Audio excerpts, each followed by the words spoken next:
একটা পাপ, যেই পাপ থেকে যদি কোনো যুবক নিজেকে বাঁচাতে পারে, মৌতের হাত থেকেও বাঁচাতে পারবে ইনশাআল্লাহ। কিভাবে? 3 বন্ধু যাচ্ছে রাস্তা দিয়ে, হঠাৎ করে ঝড়, বন্ধু 3 জন ঢুকে গেল গুহার মধ্যে। কিসের মধ্যে? গুহায়, যে পাহাড়ি এলাকায় আপনারা থাকেন যারা, গুহার মধ্যে। হঠাৎ করে পাহাড়ের পাথর দিয়ে গুহার মুখটা বন্ধ হয়ে গেল। এখন খোলার কোনো অপশন নাই। সবাই বলছে এখন 3 জন, এখন তো আমরা বের হতে পারবো না। সবাই সবার নেক আমলের ওসিলা দিয়ে আল্লাহর কাছে দোয়া করো। কিসের ওসিলা দিয়ে? নেক আমলের ওসিলা দিয়ে দোয়া করতে হয়। হাদিস, মৃত মানুষকে ওসিলা করে তার জন্য নজর মানত জবাই করে দোয়া করতে হয়। নিজের নেক আমলের ওসিলা দিয়ে আল্লাহর কাছে দোয়া করতে হয়। আল্লাহ পাক এখন দোয়া শুনলেন। একজন বলছে, আমি আমার পিতা মাতাকে খুব খেদমত করতাম, তাদেরকে দুধ পান না করে দুধ পান করাতাম না, নিজেও করতাম না, ছেলেদেরকে করাতাম না। আল্লাহ, এই কাজটা তোমার ভালো লাগলে আজকে গুহার মুখ থেকে পাথর সরিয়ে দাও। পাথর একটু সরে গেল। পাথর আল্লাহর কথা শোনে কিনা? শোনে না? সবাই আল্লাহর কথা শোনে। আগুন আল্লাহর কথা শোনে কিনা? ইব্রাহিমের জন্য আগুন ঠান্ডা হয়ে যায় নাই? আচ্ছা, তারপরে আরেকজন দোয়া করছে, আল্লাহ, আমার এক কর্মচারী ছিল, তার বেতন বাকি ছিল, সে বেতন না নিয়ে চলে গেছে, আমি সেই বেতনটা দিয়ে কিছু গবাদি পশু কিনেছি। আস্তে আস্তে গবাদি পশু বেড়েছে, অনেকদিন পর সে এসেছে টাকা চাওয়ার জন্য। আমি বলেছি সবই তোমার, সব নিয়ে চলো। সে বলেছে, আপনি কি ফাইজলামি করতেছেন আমার সাথে? আমার টাকা আমাকে দেন। না, তোমার টাকা দিয়ে আমি এটা কিনেছিলাম, আজকে বংশবৃদ্ধি হয়েছে, সব তোমার, নিয়ে যাও। সে নিয়ে গেল। সে বলছে, আল্লাহ, এই কাজ যদি তোমার সন্তুষ্টির জন্য করে থাকি, আজকে আমাকে বাঁচাও। পাথর একটু সরে গেল। এবার দ্বিতীয় ব্যক্তি, এই ছেলে বলছে, যুবক ছেলে, আল্লাহ, আমার একজন চাচাতো বোন ছিল। কে ছিল? এই যে বয়ফ্রেন্ড গার্লফ্রেন্ড, খালাতো বোন, চাচাতো বোন। এখন তো বিচ্ছিরি অবস্থা।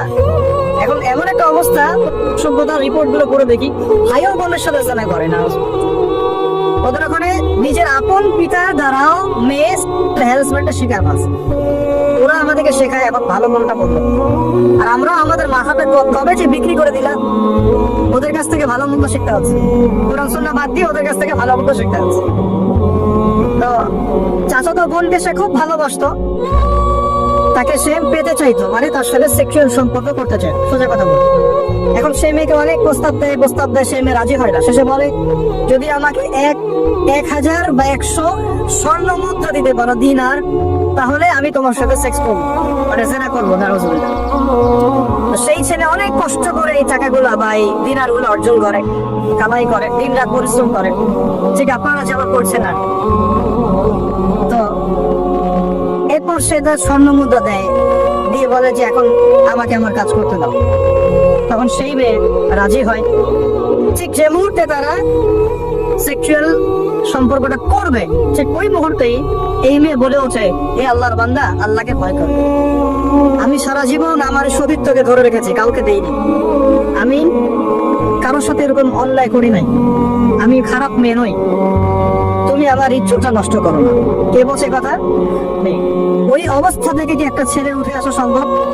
এটা কি এতটাই সহজ? এটা কিন্তু সহজ না। সত্যি কথা বলতে এই বিষয়টা কিন্তু এতটাও সহজ না। যারা অবিবাহিত তারা হয়তো বুঝতে পারবে না, বিবাহিতরা বুঝতে পারছে। তো ওই অবস্থা থেকে সেই টাকাগুলো না নিয়ে সেই স্বর্ণমুদ্রা মেয়েকে দিয়ে ওখান থেকে সেই ছেলে উঠে আসে আল্লাহর ভয়ে। সে এখন গুহার মধ্যে আটকা পড়েছে, আল্লাহকে বলছে, আল্লাহ, ওই দিন ওই কাজ যদি তোমার সন্তুষ্টির জন্য করে থাকি, আজকে আমাকে মৃত্যুর হাত থেকে বাঁচাও। সমস্ত পাথর দাপ করে সরে গেল। এটা কিন্তু কোনো গাল গল্প না, বনু ইসরাইলের ঘটনা, সত্য ঘটনা। এই হাদিস থেকে আমি আপনাকে দলিল দিচ্ছি যে যদি জেনার মতো পাপ থেকে আপনি আমি সরে আসতে পারি, সাক্ষাৎ মওত থেকে আল্লাহ বাঁচাতে পারে। ভাই, সেই যুবক আরো সে ছায়া ছায়া পাবে যে তার যৌবন কালটাকে আল্লাহর পথে কাটিয়েছে, এবং যে যাকে কোনো সুন্দরী মেয়ে জেনার জন্য আহ্বান করে, সে বলে আমি আল্লাহকে ভয় করব। আমরা তওবা করি, আমরা কোনো প্রকার জেনার পাপে যাবো না ইনশাআল্লাহ। যদি হারাম কোনো সম্পর্ক থেকে থাকে, আজকেই এই নাম্বার ডিলিট করে ফেলতে হবে। আল্লাহ পাক তৌফিক দান। ডিলিট করার আগে আবার ফোন করে বলেন না যে আজকে থেকে আর কথা বল, তাহলে এই কথা আর কোনোদিন শেষ হবে? একবারই বন্ধ, ডিসকানেক্টেড। কার জন্য? আল্লাহর জন্য।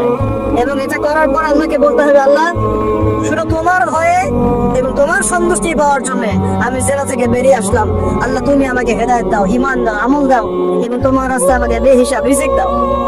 এবং নেককার কুমারী, নেককার প্রেমময়ী, তাকওয়াবান, মুত্তাকি একজন স্ত্রী আল্লাহ তুমি আমাকে দান করো। ইনশাআল্লাহ আল্লাহ পাক আপনাকে দান করবে।